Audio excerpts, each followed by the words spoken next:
नमोस्तु आचार्य श्री। आचार्य श्री, हम निकलना चाहते घर से, बहुत विचार बनाते लेकिन निकल नहीं पाते, क्या कारण?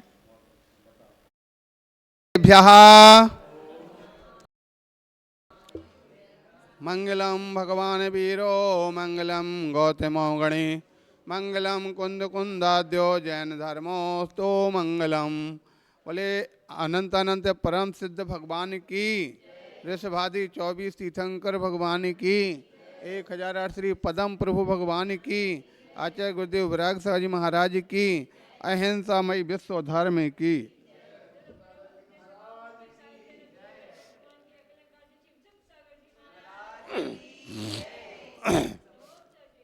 प्यारे बंधो,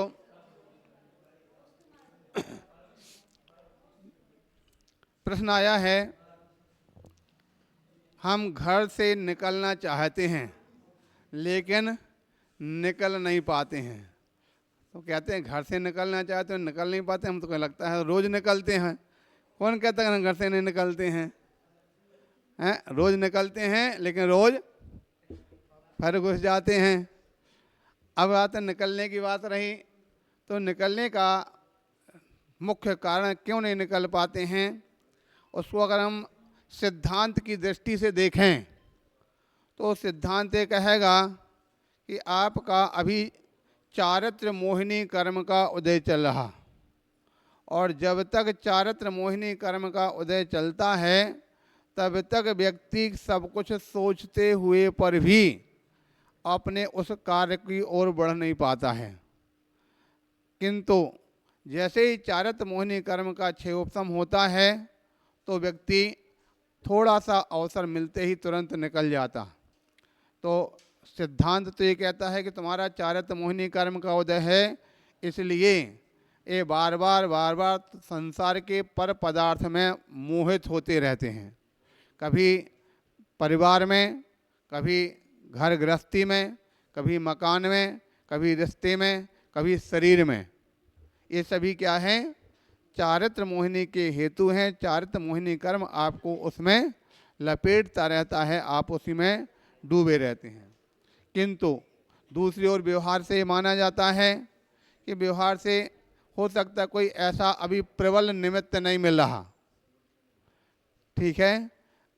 इसका मतलब है दूसरी हमको लगता है कुछ ऐसे भी हो जो क्या बोलते बाहर में तो बोलते रहते हैं हमको निकलना, हमको निकलना, हमको निकलना, लेकिन अंदर में भाव जो है निकलने की धारणा नहीं होती।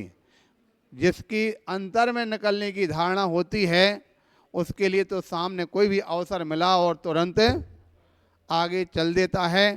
फिर उसके लिए कोई कितना भी रोकने की कोशिश करे और रुकते नहीं हैं। आपको मालूम होना चाहिए जो भी निकले होंगे उनको, उन सब के लिए ऐसा नहीं होगा कि तुरंत सब लोग कहते हैं हाँ भाई तुम तो चले जाओ, क्योंकि हर व्यक्ति अपने अपने घर में कहीं ना कहीं किसी ने कैसे भी क्यों ना पर भी उनका लगाव तो होता ही है। और लगाव जब होता है, लेकिन जिसका यानी सिद्धांत की जो दृष्टि था चारित्र मोहिनी कर्म का कुछ मंद उदय हुआ और तुरंत वह निकल पड़ते हैं, आगे बढ़ जाते हैं। तो इसलिए चारित्र मोहिनी के मंद उदय करने के लिए अगर वास्तविकता में निकलने की भावना है तो आपको मालूम है जिस प्रकार से कोई व्यक्ति अगर नदी के बाढ़ आई हुई है, अगर उसमें कूद जाएगा तो हाथ पैर चलाना अपने आप सीख जाता है। किंतु जो किनारे पर बैठा रहेगा वो सोचता ही रहेगा, सोचते ही और समय निकल जाएगा, कुछ भी कर सकता नहीं है। और ऐसे सैकड़ों नहीं, हजारों नहीं, लाखों जीव हुए हैं जो सोच रहे थे हम करेंगे करेंगे करेंगे, लेकिन पता नहीं बाद में हो सकता कोई ऐसी बीमारी उत्पन्न हो गई, अब हम कुछ नहीं कर सकते हैं। हम और की बात तो छोड़ें, हमारे साथ में ही जो हमारे साथ में पहले 7 दीदियाँ थीं, माता जी वगैरह थे, तो 7 दीदियाँ थीं उस समय पर। 7 में से बार बार कहते रहे जो पहले नंबर पे ज्योति दीदी है, आगे बढ़ो आगे बढ़ो आगे बढ़ो, तो बार बार उनका हमारा साथ कौन देगा, हम आगे बिहार करेंगे अकेले तो कहाँ कौन सा। हमने कहा भाई ये तो साथ में उनके इनके साथ नहीं चलेगा, हमें कोई अच्छा सा व्यक्ति मिलना चाहिए, हमारा कोई मन का। हमने कहा दीक्षा लो, आगे आगे सब कुछ मिलता चला जाएगा। लेकिन ऐसा करते करते करते करते टालते टालते आखिर टालते रहे। बाद में फिर जब काफ़ी समय हो गया, दूसरी है तो उनका भी कहना था हम कैसे रहेंगे, हमारा नहीं हो सकता। तो इस प्रकार से ओ लेवे तो हम लेवें, ओ लेवे तो हम लेवें, ऐसा करते करते अंत में जब कुछ भी हमको कोई उपाय नहीं समझ में आया, हमने कहा जो लेवे सो लो। ये अपने जो माता जी हैं इनका जब से निकली हमेशा के कहना था आप जब कहो हम तब लेने को तैयार हैं। इनका नंबर आता था 5वें नंबर पे। तो इनके पहले 4 थी, और चारों को इंतज़ार करते करते हमको लगता 10, 12, 15 साल तक इंतजार कि अब कोई तैयार हो, अब तैयार हो जाए, अब तैयार हो, लेकिन वो तैयार नहीं हुई। इनका 5वें नंबर का था। 6वें नंबर की जो दीदी आपके यहीं इंदौर में उदयनगर में रहती हैं, अभी तो परसों नरसों यहाँ पर आई हुई थी, वो भी कहा भी आप भी बढ़ो, लेकिन नहीं नहीं हम अभी नहीं, हम उनके ग्रुप में थी। अंत में फिर एक जो माता जी अपनी छुलगा माता जी, ये 7वें नंबर पे इनका नंबर है, भैया आपको तैयार हो जा। बोले ठीक है, हमसे चला नहीं जाता, हमको ऐसा नहीं होता। हमने कम से कम छुलगा बन करके और अपनी साधना तो करेंगे। और 2 की बात हुई तो 2 में दीक्षा ले लिया। और 2 जो बची जो 4 थी, उस 4 में इस प्रकार से बिगड़े, एक को डायबिटीज़ ज़्यादा बढ़ गई। बोले अब तो हम बढ़ ही नहीं सकते, हम तो आगे बढ़ ही नहीं सकते, दीक्षा ले ही नहीं सकते हैं। एक टाइम भोजन करती, एक टाइम दूसरे टाइम जल भर लेती, बाकी और कुछ नहीं है। लेकिन फिर भी बोले 450, 400 इतनी डायबिटीज़ रहती, अब नहीं ले सकती। दूसरे हैं वो कहते हमारे कमर में दर्द रहता है, हमारे वक्त चला नहीं जाता है, ऐसी हो गई। तीसरी जो थी अपने वो जा कर के उन्होंने क्या खोल लिया, वो एक्यूप्रेशर वगैरह, उसमें जा कर के लग गई। चौथी जो है वो भी किसी प्रकार से अपने मन में विवाद इत्यादि को बना करके वो भी। तो कहने का तात्पर्य है कि जब व्यक्ति के लिए खोटे कर्म का उदय होता है तो साधन मिलकर के भी पास सब कुछ पहुंचने के बाद भी और चला जाता है, किंतु जिसके लिए पुण्य का उदय होता है तो अंत में पता नहीं कब हो सकता रास्ते चलते साधन मिल जाए। और रास्ते चलते हमारे विभोर सागर जी महाराज हैं, आपको घटना सुन सबको 20 बार सुन चुके हैं। 20 साल से साधुओं का विहार करा रहे थे, प्रतिमाधारी थे, लेकिन कई बार हम कैसे दीक्षा लेना चाहते हैं, लेना चाहते 20 साल से दीक्षा नहीं हो रही थी।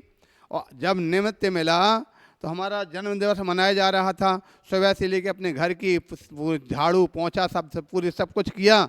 और 2 बजे मंच पे आकर के बैठते हैं, बोले हम दीक्षा हो सकती हैं। हमने कहा हाँ कब लेना, कब? बोले अभी। हमने हाँ चलो लो दीक्षा। और बैठते बैठते तुरंत चलो कर करके और 1 घंटे में दीक्षा। ऐसे बनना चाहिए। दीक्षा जब लेना है, निकलना है, कोई बात नहीं, भैया जी बोले ना हम दे रहे श्रीफल। जब तक इस प्रकार से दृढ़ता नहीं करेंगे, कोई भरोसा, कोई ठिकाना कि किस दिन कब सोएं और सुबह जाग पावें, पता नहीं कब हाँ किस प्रकार से जा रहे हैं, रास्ते में कहाँ पर घर पर पहुँच पाएँ कि नहीं पहुँच पाएँ, कब घर से मंदिर तक पहुँच पाएँ कि नहीं पहुँच पाएँ, और सोचते सोचते ही रह जाएं। इसलिए आप सोचने की ज़रूरत नहीं है।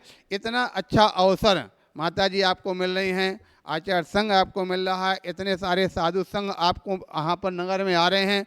अरे आपको देख करके सोच करके ही इस प्रकार से एक पक्का दृढ़ता लेना चाहिए कि कुछ भी हो। हमने जो अपने दीक्षा ली थी, हमने एक मात्र यही सोचा था। हमने कल परसों शायद घटना भी सुनाई थी।